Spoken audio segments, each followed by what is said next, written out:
My name is Hannah, and this is my beauty budget.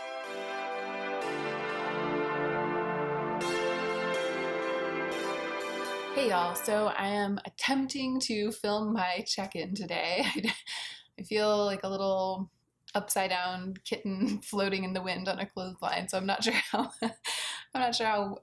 much I'll be able to pull it off in the way that I normally do, which is to say that I feel like I normally have like a pretty kind of composed thesis about various things that have been going on in my life and the ways in which budgeting and being intentional about the products that I buy and the products that I accept into my life and that I love and keep around me are affecting my spiritual growth, my emotional state, et cetera, et cetera. And I do have a couple of notes, like usual, notes that I've taken over the course of the month where I've been like experiencing something that has to do with my beauty budget after my no buy. And I was like, oh, I want to tell my subscribers about that. So I have a couple notes I'm going to go through, but as kind of the same as, was it last month and then maybe even the month before, kind of like that. I'm like the check-in is catching me at a time when I feel ill-equipped to do my best at my tasks. And this is one of my tasks, filming YouTube videos. So I'll talk about that in the meat of the video. Let's go ahead and get into the meat of the video.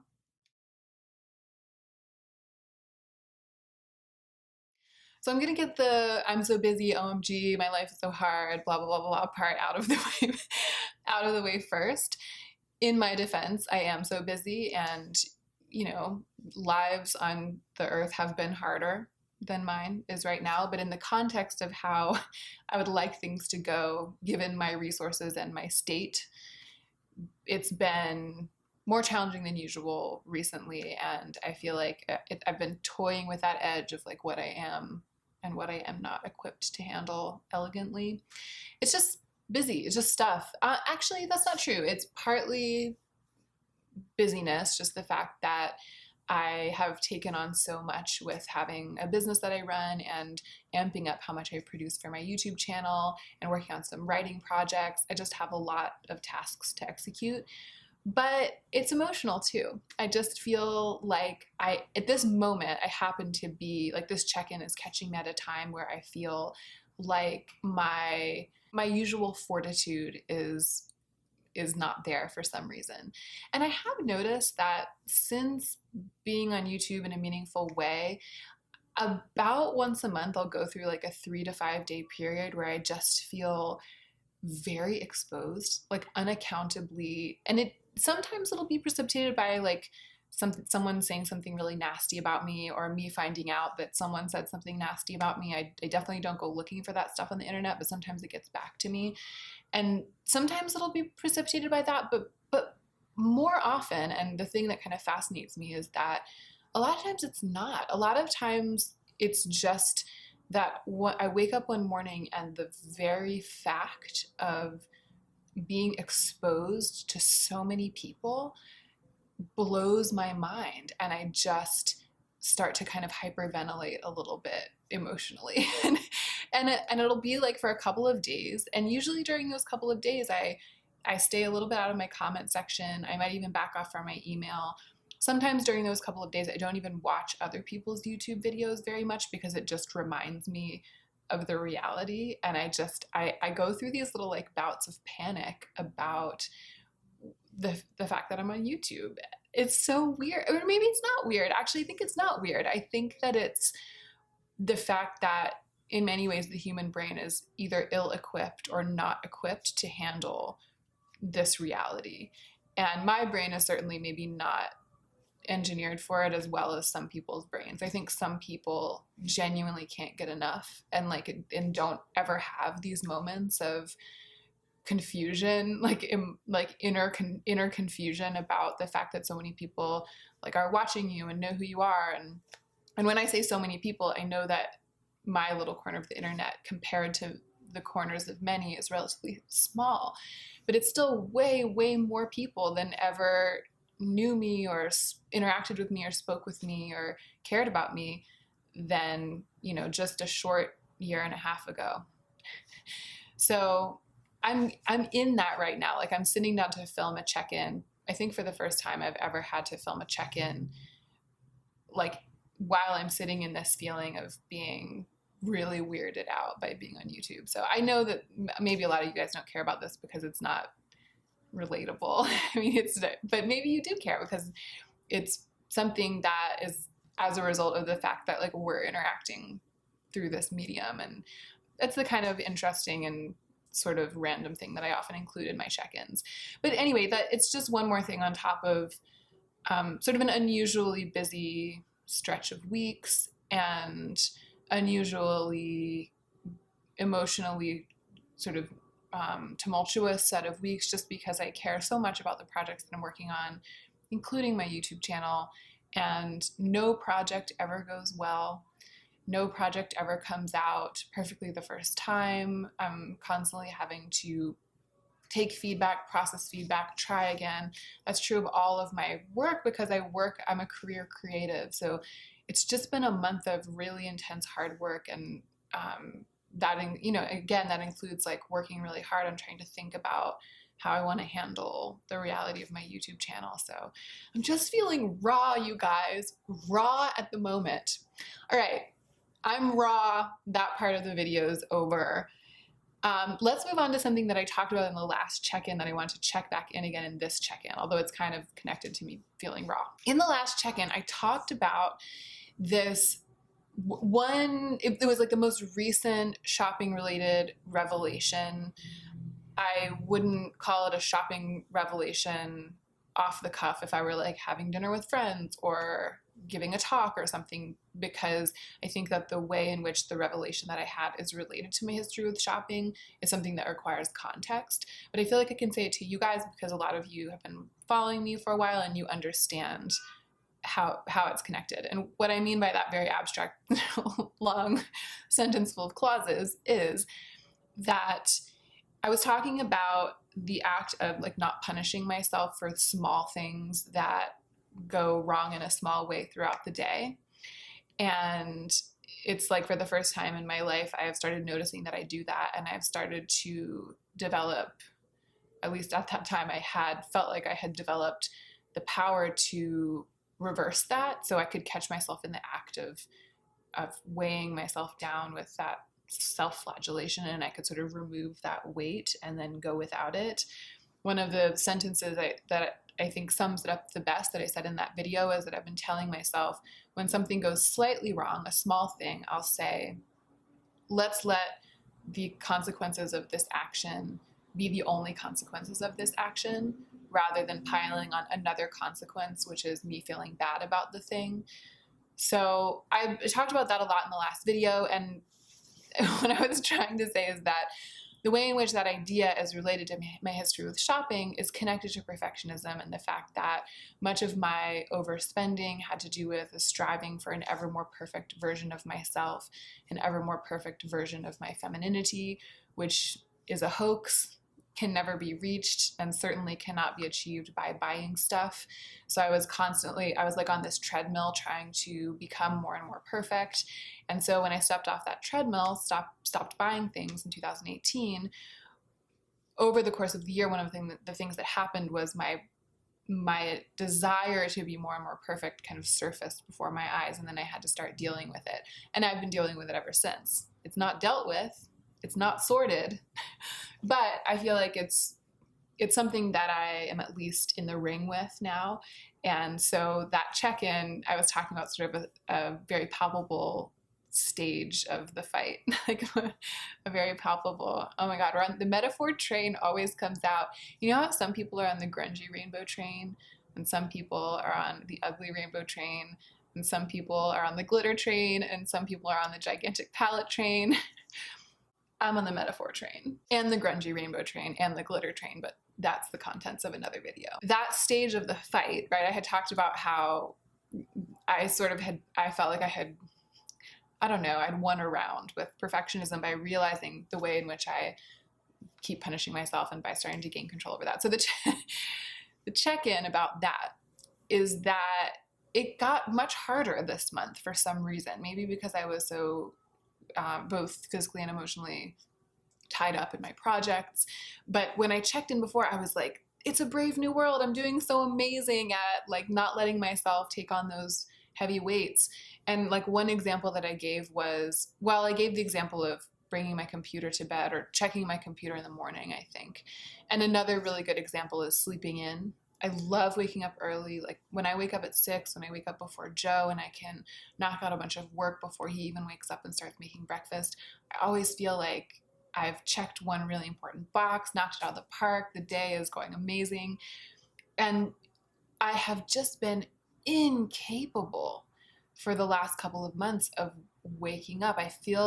I'll sort of start waking up and I just feel like a drugged person. Like I just feel like it's genuinely beyond my powers to get up as early as I have been now for months and months and months and months. I've been getting up really early. I've just been waking up and feeling like I'm ready.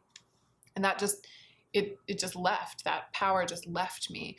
So one of the things that I was learning to not do was to not punish myself for sleeping in a little bit. And because I work for myself and I can rearrange my schedule every day, it isn't the end of the world. I can. So if I wake up at 6 and I just feel like I'm going to be non-functional without another hour of sleep, I can go back to sleep and sleep in, and I'm not going to be late for anything. And I'm not going to, I mean, that's one of the wonderful things about running my own business and, you know, working as a writer and as a grant writer and stuff like that. I make my own schedule. About the time of my last check-in, you know, sometimes I would sleep in and I would just be like, it's fine. Don't let the consequences of this action be the only consequences of that action. So the only consequence is that I get a little bit less work done that morning, or I don't have alone time before Joe wakes up. And those aren't ideal, but they're also relatively minor. And if they're the only consequences, I'm still doing pretty good.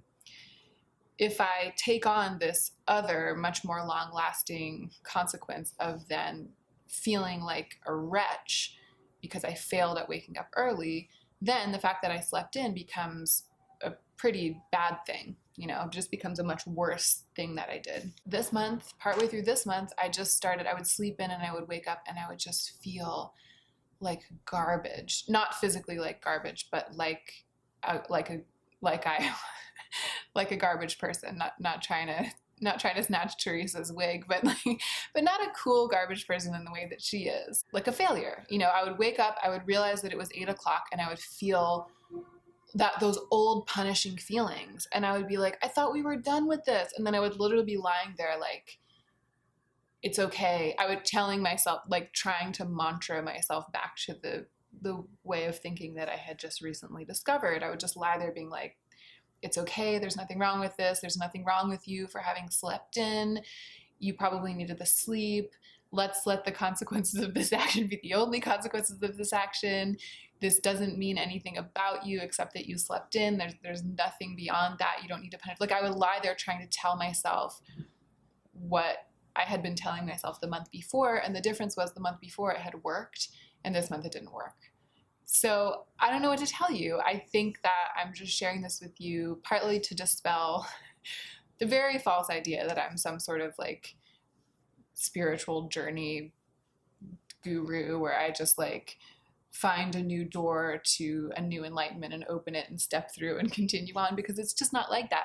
The good thing, so looking back over these past 2 months and the whole up and down journey with this part of my struggle with self-flagellation, the good thing is that I now have the language with which to talk about it and the language with which to think about it. I've named it and I can see it when it's happening and I can identify it when it's going well and I can identify it when it's not going as well. And I can wonder why last week I was able to not feel bad about myself for these small things, and this week I'm unable to not feel bad about myself, and hope that eventually with 2 steps forward and 1 step back, I make progress, which is much more realistic than just being like, wow, now that I know this, I fixed myself and I'm fixed, you know. I felt a little bit like that last month, and this month I'm like, Hannah of the past, you were a fool.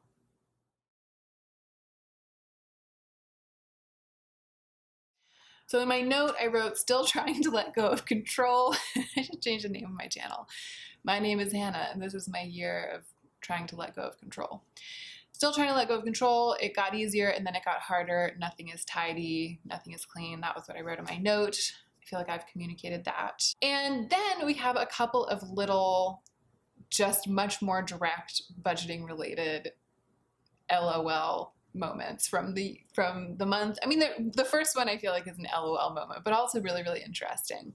So these are the things that are much more directly related to my beauty budget and the fact that I'm now entering the 10th month of my beauty budget and just continuing to experiment with it, pay attention to it. As you know, if you watched my recent video about how I spent my budget in September, I spent my entire budget except for $30, $37 actually. I recently looked at my actual Word document. So I was basically on a no-buy. I was basically on a no-buy this whole month, and that was amazing. A couple of times I found myself subconsciously wondering when it would be over and I could go back to my old behavior. Subconsciously reminiscing about the days before my no-buy year when I could just buy whatever I wanted. It was never true that I could buy whatever I wanted, but I acted like it was and I felt like it was. And there have been a couple of moments during this month when I've caught myself in the act of being excited about when that day will come again.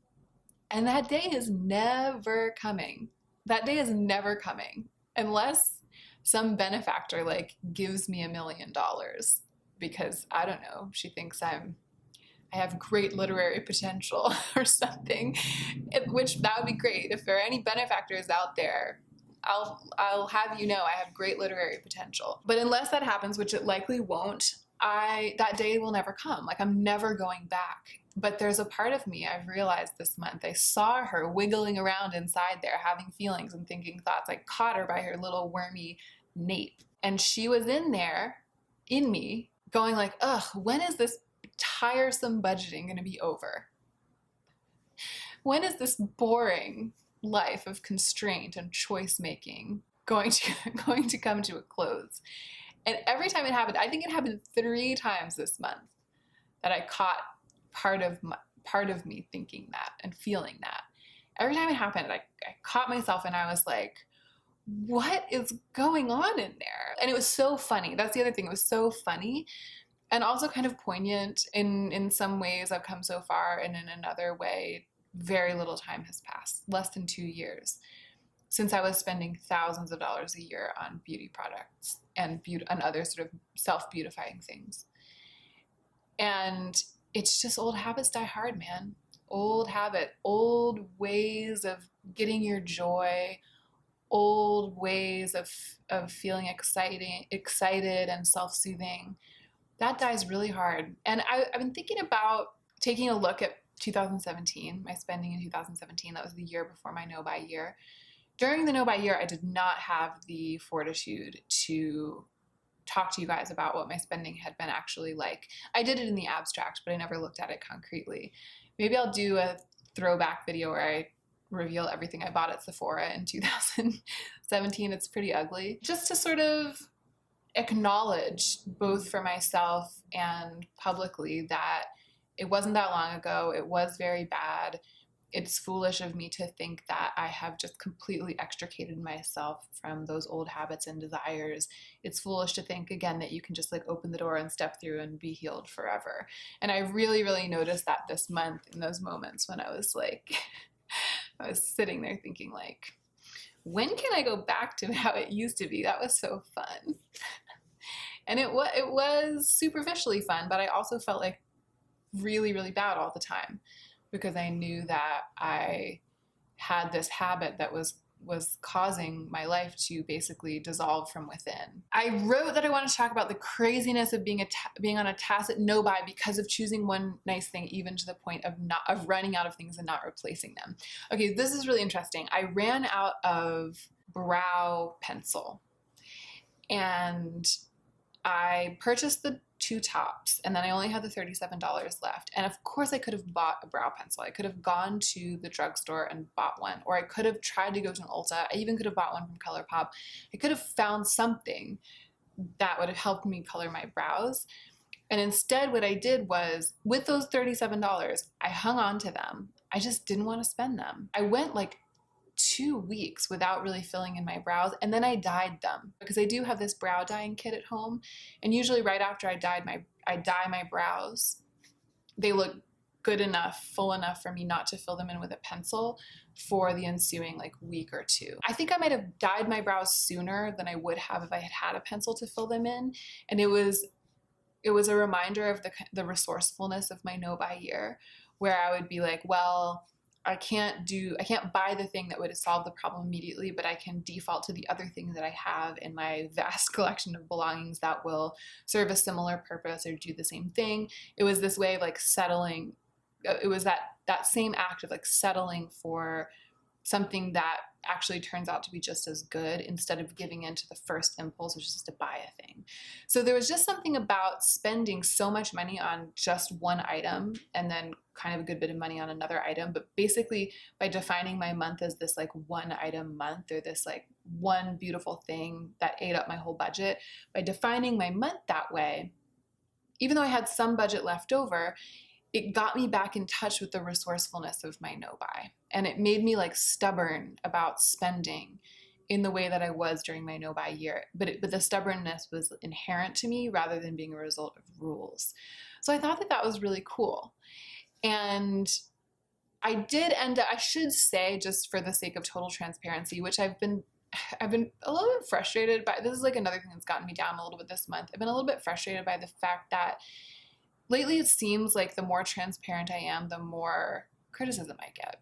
And the more I get like bit in the butt by like the haters, or for lack of a better word. I mean, I think you guys know that haters is like it's kind of an ironic, hyperbolic term that people use to just like make it funny and like soften the blow of being so exposed. But it would be so easy for me to lie about the way, for example, one small example, the way in which PR softens the effect of my budget. It would be so easy for me to not be explicit about it when something that I buy in PR or that I get in PR keeps me from having to spend my budget. I choose to be as honest as possible and as transparent as possible, which is what I'm about to do now. And I don't know, because it's my check-in, I just felt like waxing philosophic about that for a moment, because it's just, this has been a month where it's like happened a number of times. It's just been particularly disheartening. But I did receive an eyebrow pencil in PR later in the month, but it was after I had dyed my brow. It was after I had solved the problem on my own without buying anything myself. So I now do have this eyebrow pencil, but I haven't been using it. I tested it so that I could review it and decide whether I want to keep it in my reckoning. But it's, it's in the back of the drawer. I haven't actually been using it because I dyed my brows. And so I didn't need an eyebrow pencil, and I won't need one for a while. But when I do need one, even though it's now a new month and I have a renewed budget, and I would feel a lot better about buying one myself, and I may buy one myself if I place an order from, if I placed an order from ColourPop or from Ulta or these places that I get the eyebrow pencils from, I would probably buy one. But even though my budget is now renewed and I could buy one without that feeling of constraint, I don't need to because I got one in PR. So I just feel like I need to say that, because I was talking about not having an eyebrow pencil and then being too stubborn to buy one, and then dyeing my brows as a solution. And then I just feel like I would be omitting some information if I didn't say to you, by the way, then later that month one came along in PR. But I also know that by saying that, I'm opening myself up to being, in many cases, extremely cruelly criticized, crucified, one might even say, for the fact that I have a channel on which I talk about budgeting, and that I feel like budgeting is extremely meaningful and helpful to me in my process of healing from shopping compulsion, while I'm also receiving PR at the same time. So I don't know. Make of that what you will, but I just felt like I needed to both say that I got the eyebrow pencil later in the stupid month after I didn't buy a stupid pencil myself because I didn't feel like spending any more of my stupid budget. And then I felt like I needed to address the fact that that's the kind of thing, that it was the perfect example of the kind of thing that I've just been noticing, this catch-22 lately, where it's like the harder you try to be transparent, the harder you try to be honest, the more you share of yourself, the more you expose yourself to criticism. And I just feel like that catch-22 has been driven home to me particularly closely this month, and it's just something I've been thinking about. So I have no answers, only observations about that. Okay, the last thing that I wanted to talk about that's related to budgeting is that I wanted to tell you that I can't stress enough how relaxing it is to have my spending and my earning be separate. And I think I've talked about this before because it was one of the first things that struck me when I first started budgeting, because it was something I had never done. Or maybe it was even during my no-buy year, that the idea that when money comes in from any source, that it doesn't then sort of give me license to buy more stuff, because I still have these old patterns in my brain. Like, what was it? What was it? It was like some small payment for something. I think it was something like $100.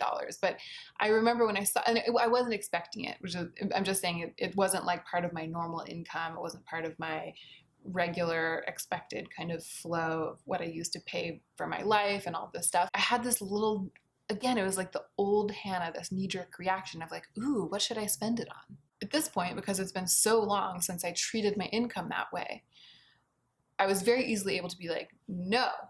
And I just transferred that money straight to my bank account and forgot about it.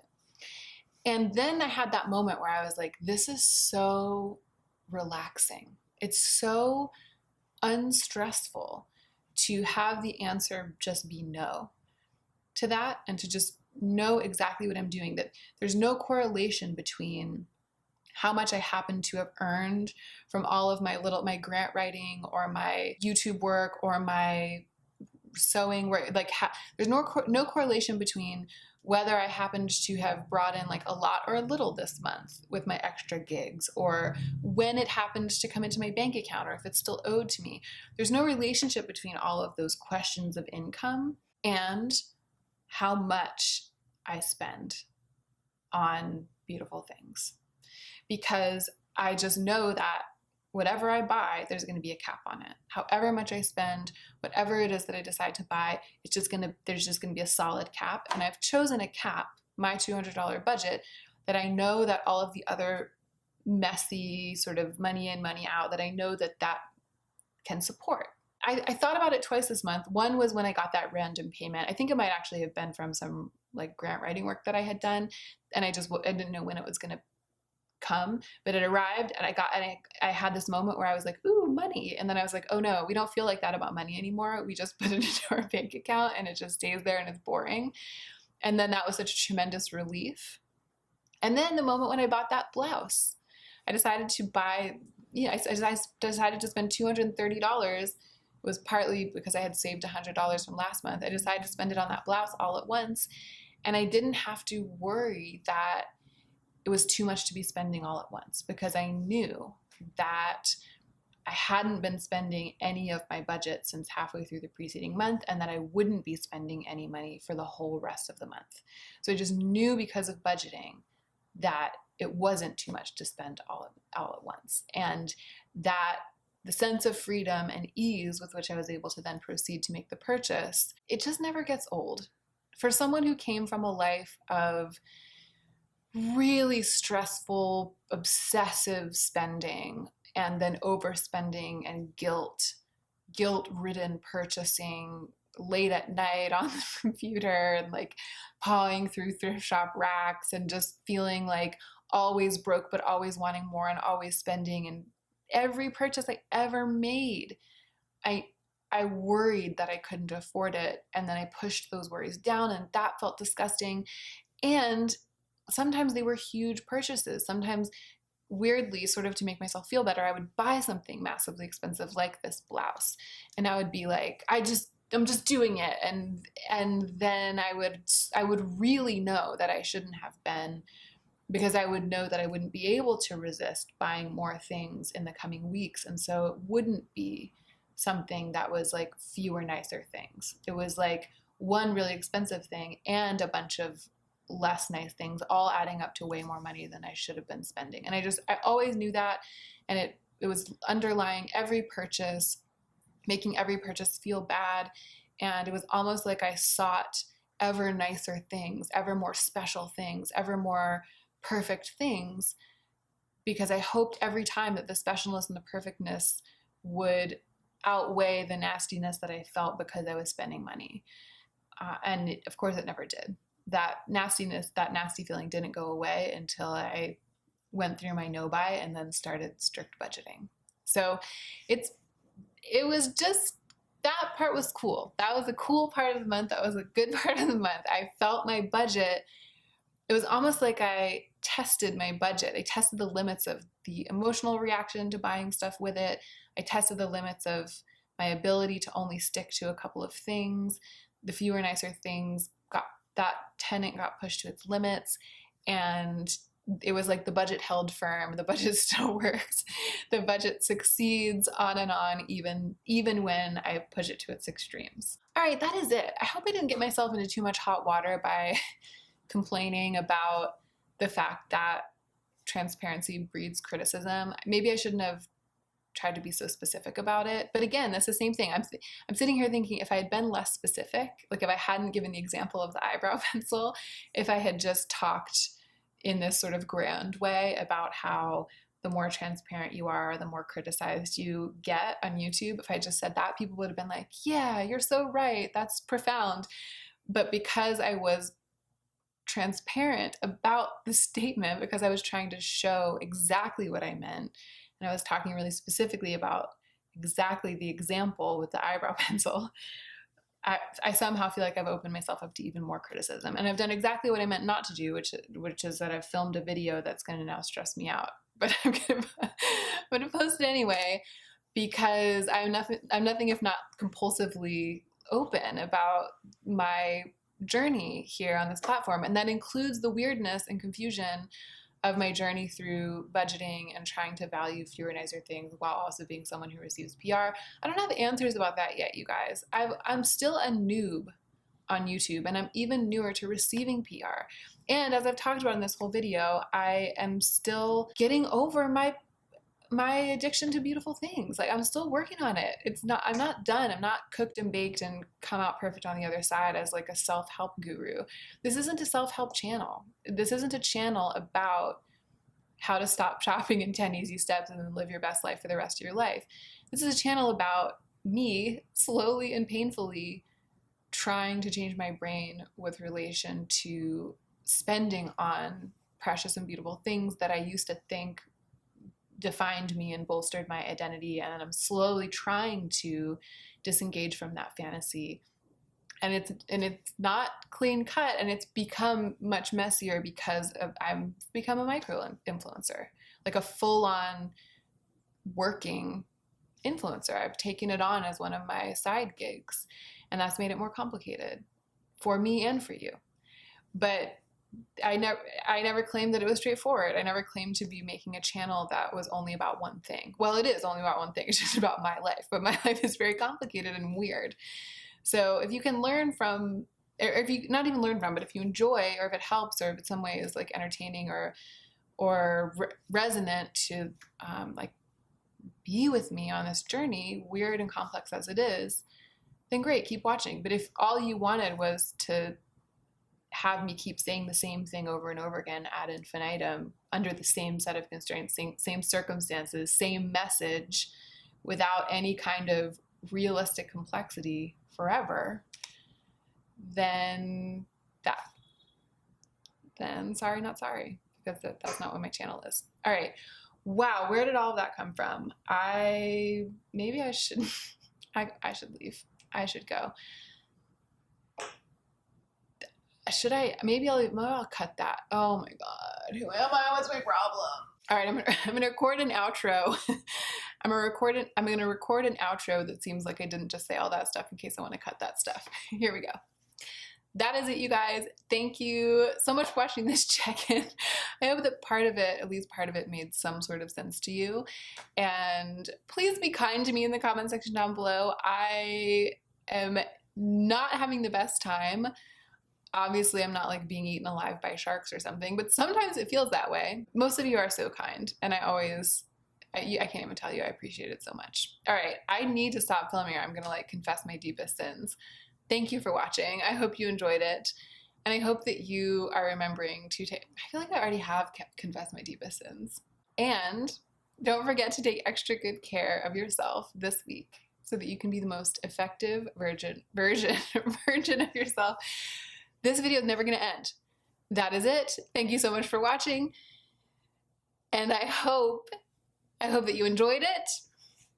And I hope that you are remembering to take extra good care of yourself this week so that you can be the most effective version of yourself as you do your work in the world.